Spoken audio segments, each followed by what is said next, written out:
ब्रह्म से शिव बाबा पधारे, बोलते ध्वनियों। ब्रह्म से शिव बाबा पधारे, बोलते ध्वनियों। ब्रह्म मुख से मधुर वाणी, बोलते ध्वनियों। ब्रह्म से शिव बाबा पधारे, ओम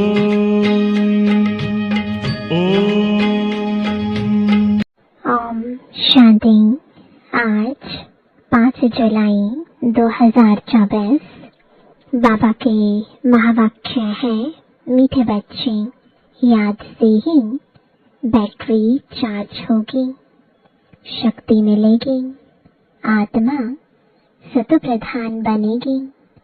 इसलिए याद की यात्रा पर विशेष अटेंशन दो।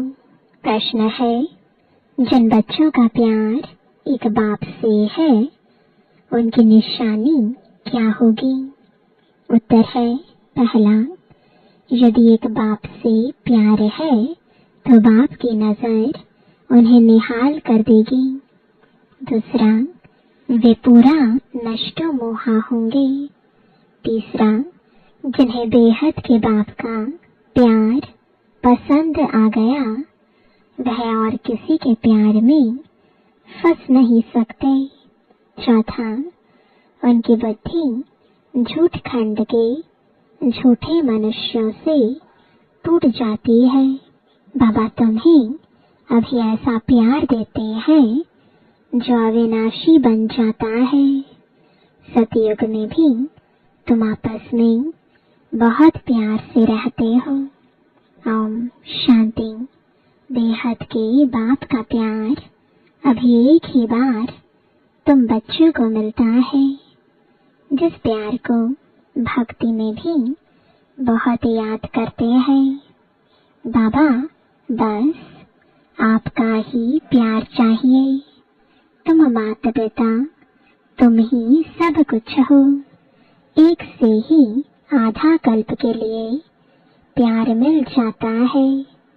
तुम्हारे इस रूहानी प्यार की महिमा अपरंपार है। बाप ही तुम बच्चों को शांति धाम का मालिक बनाते हैं। अभी तुम दुख धाम में हो। अशांति और दुख में सब चिल्लाते हैं।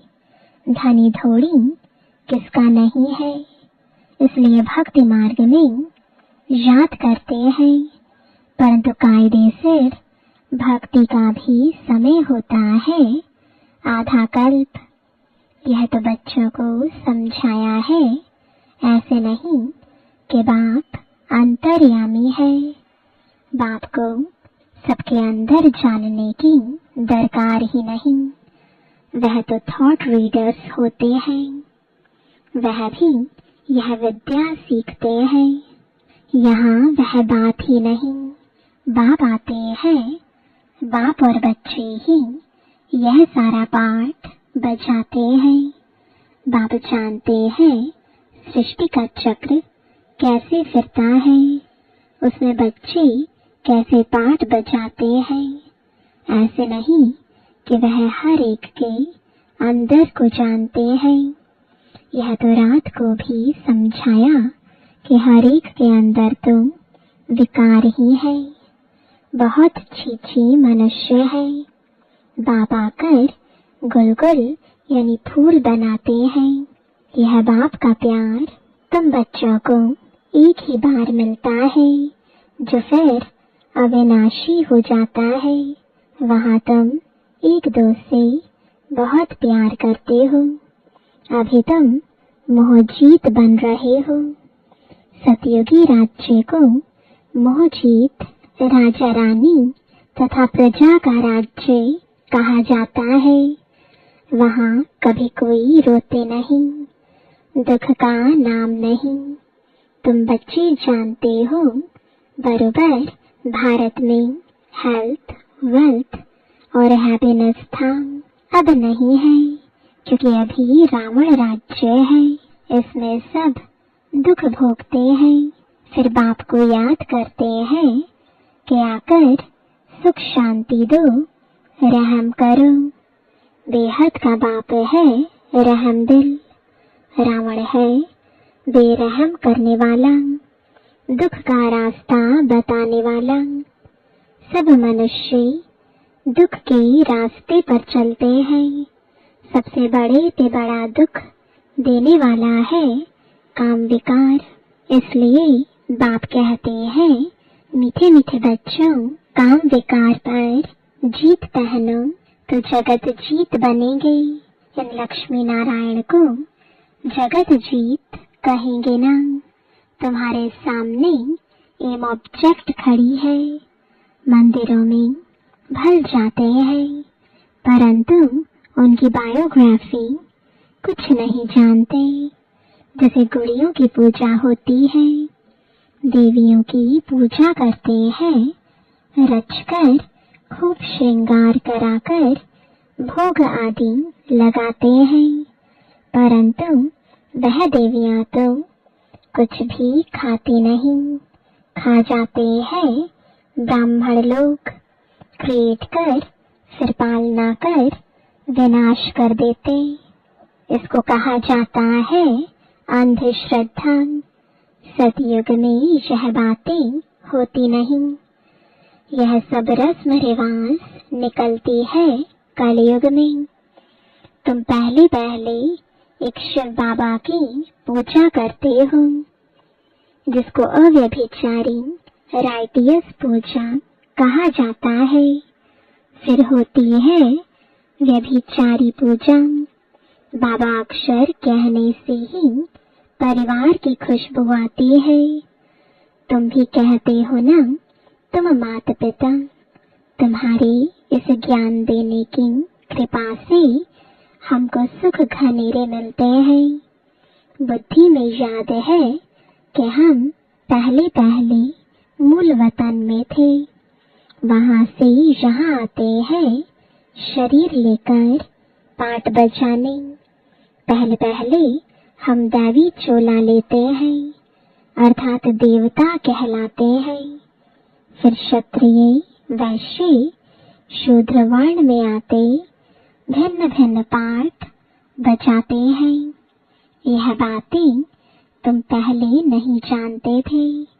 अब बाबा ने आकर आदि मध्य अंत का नॉलेज तुम बच्चों को दिया है। अपनी भी नॉलेज दी है कि मैं इस तन में प्रवेश करता हूँ। यह अपने 84 जन्मों को नहीं जानते थे, तुम भी नहीं जानते थे। श्याम सुंदर का राज तो समझाया है। यह श्री कृष्ण है नई दुनिया का पहला प्रिंस और राधे सेकंड नंबर में। थोड़े वर्ष का फर्क पड़ता है। सृष्टि के आदि में इनको पहले नंबर में कहा जाता है। इसलिए ही श्री कृष्ण को सब प्यार करते हैं। इनको ही श्याम और सुंदर कहा जाता है। स्वर्ग में तो सब सुंदर ही थे। अभी स्वर्ग कहाँ है? चक्र फिरता रहता है।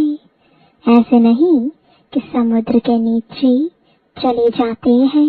जैसे कहते हैं लंका द्वारिका नीचे चली गई, नहीं, यह चक्र फिरता है। इस चक्र को जानने से तुम चक्रवर्ती, महाराजा, महारानी, विश्व के मालिक बनते हो। प्रजा भी तो अपने को मालिक समझती है ना। कहेंगे हमारा राज्य है, भारतवासी कहेंगे हमारा राज्य है। भारत नाम है, हिंदुस्तान नाम रॉन्ग है। वास्तव में आदि सनातन देवी देवता धर्म ही है, परंतु धर्म भ्रष्ट कर्म भ्रष्ट होने कारण अपने को देवता नहीं कह सकते। यह भी ड्रामा की नोंद है, नहीं तो बाप कैसे आकर फिर से देवी देवता धर्म की स्थापना करे। आगे तुमको भी इन सब बातों का मालूम नहीं था, अब बाप ने समझाया है। ऐसा मीठा बाबा, उनको भी तुम फिर भूल जाते हो। सबसे मीठा बाबा है, बाकी रावण राज्य में तुमको सब दुख ही देते हैं ना, इसलिए बेहद के बाप को याद करते हैं। उनकी याद में प्रेम के आंसू बहाते हैं। ये साजन कब आकर सजनियों से मिलेंगे, क्योंकि तुम सब हो भक्तियां। भक्तियों का पति हुआ भगवान। भगवान आकर भक्ति का फल देते हैं, रास्ता बताते हैं और समझाते हैं। यह 5000 वर्ष का खेल है। रचयिता और रचना के आदि मध्य अंत को कोई भी मनुष्य नहीं जानते हैं। रूहानी बाप और रूहानी बच्चे ही जानते हैं। कोई मनुष्य नहीं जानते, देवताएं भी नहीं जानते, यह स्पिरिचुअल फादर ही जानते हैं। वह अपने बच्चों को बैठ समझाते हैं, और कोई भी देहधारी के पास यह रचयिता और रचना के आदि मध्य अंत की नॉलेज हो ना सके। यह नॉलेज होती ही है रूहानी बाप के पास। उनको ही ज्ञान ज्ञानेश्वर कहा जाता है।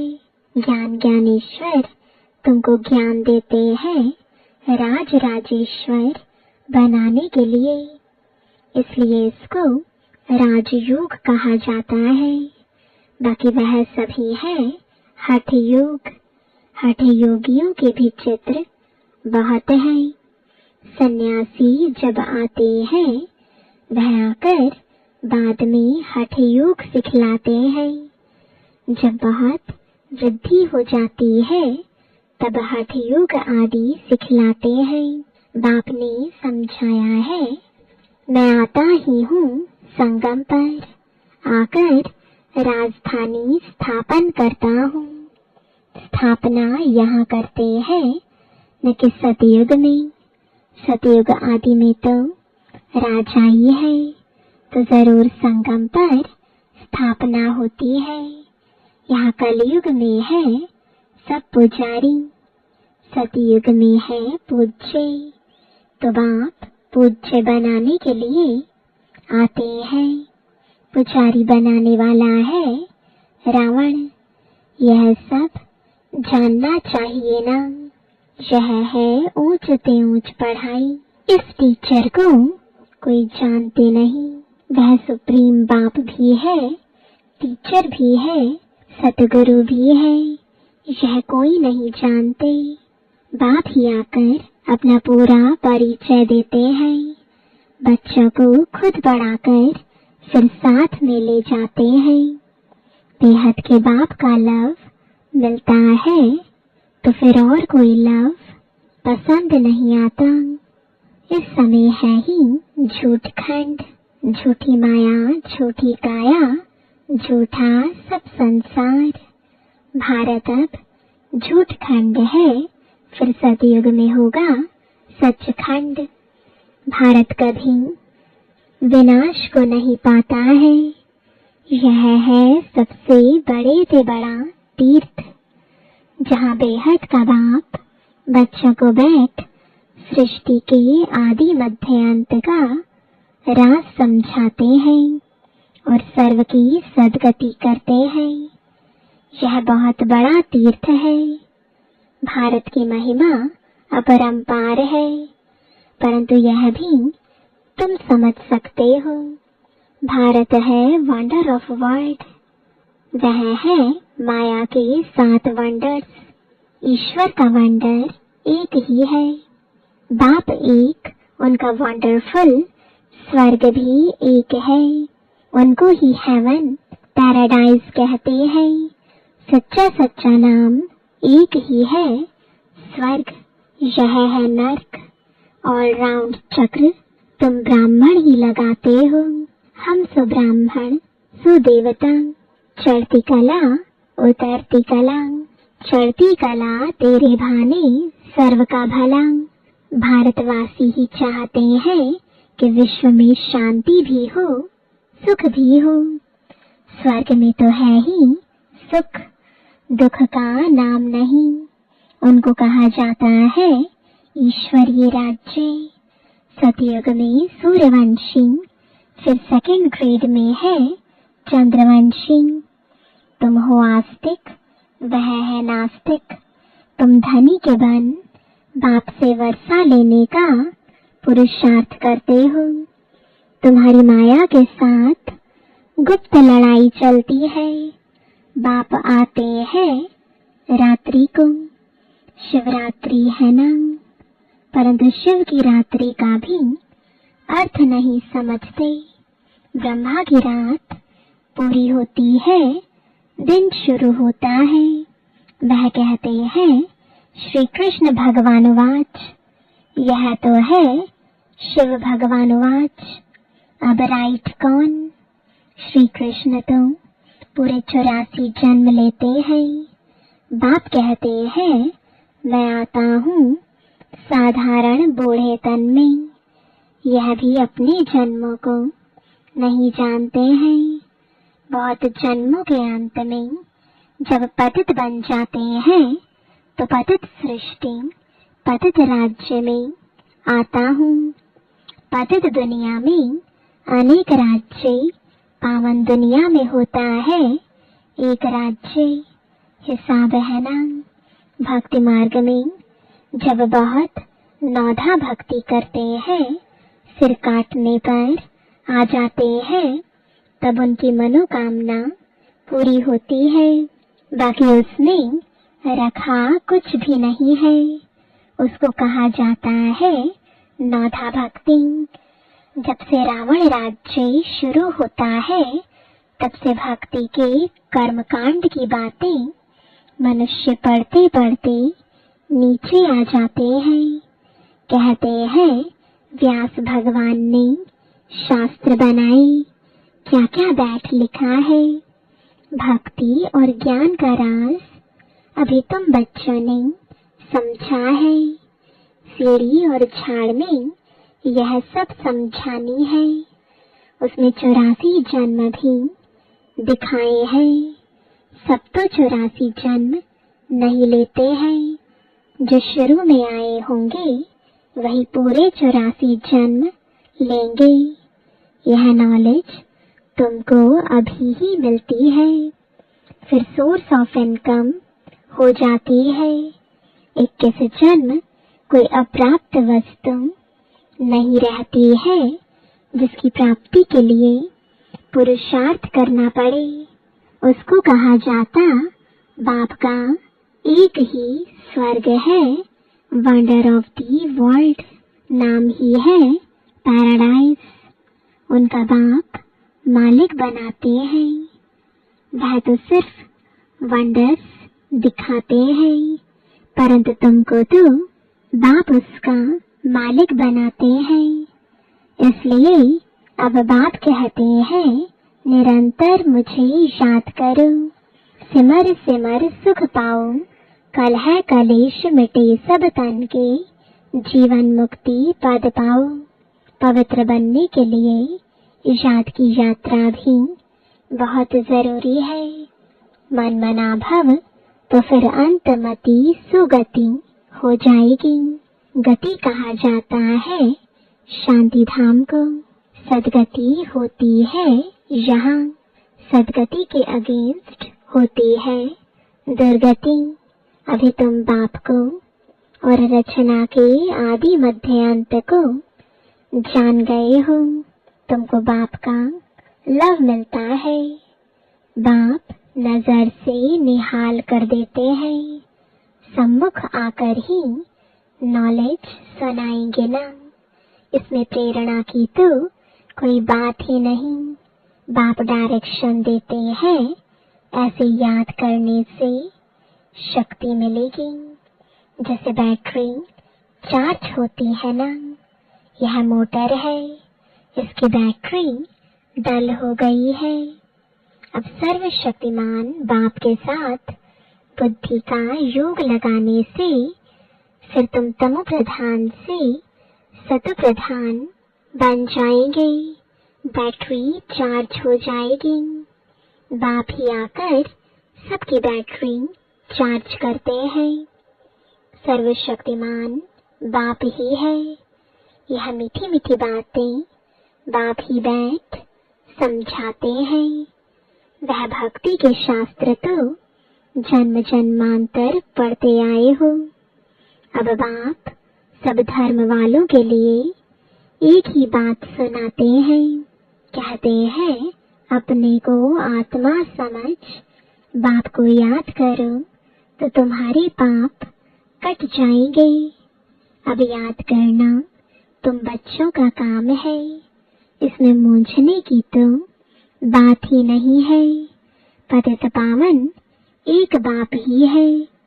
फिर पावन बन सब घर चले जाएंगे। सबके लिए यह नॉलेज है।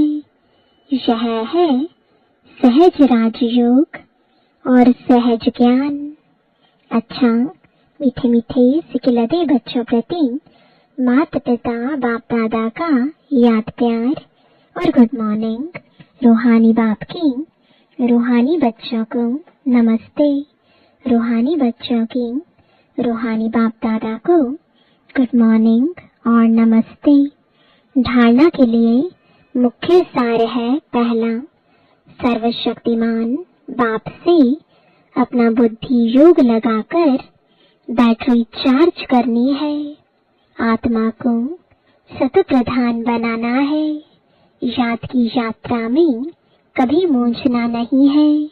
दूसरा, पढ़ाई पढ़कर अपने ऊपर आपे ही कृपा करनी है। बाप समान प्यार का सागर बनना है। जैसे बाप का प्यार अविनाशी है, ऐसे सबसे अविनाशी सच्चा प्यार रखना है। मोह जीत बनना है। वरदान है महसूसता की शक्ति द्वारा मीठे अनुभव करने वाले सदा शक्तिशाली आत्मा भव। यह महसूसता की शक्ति बहुत मीठे अनुभव कराती है। कभी अपने को बाप के नूरे रत्न आत्मा अर्थात नैनों में समाई हुई श्रेष्ठ बिंदु महसूस करो।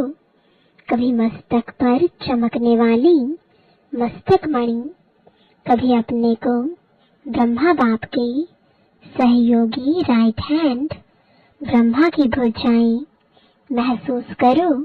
कभी अव्यक्त फरिश्ता स्वरूप महसूस करो। इस महसूसता शक्ति को बढ़ाओ तो शक्तिशाली बन जाएंगे। फिर छोटा सा दाग भी स्पष्ट दिखाई देगा और उसे परिवर्तन कर लेंगे। स्लोगन है, सर्व के दिल की दुआएं लेते चलो तो आपका पुरुषार्थ सहज हो जाएगा।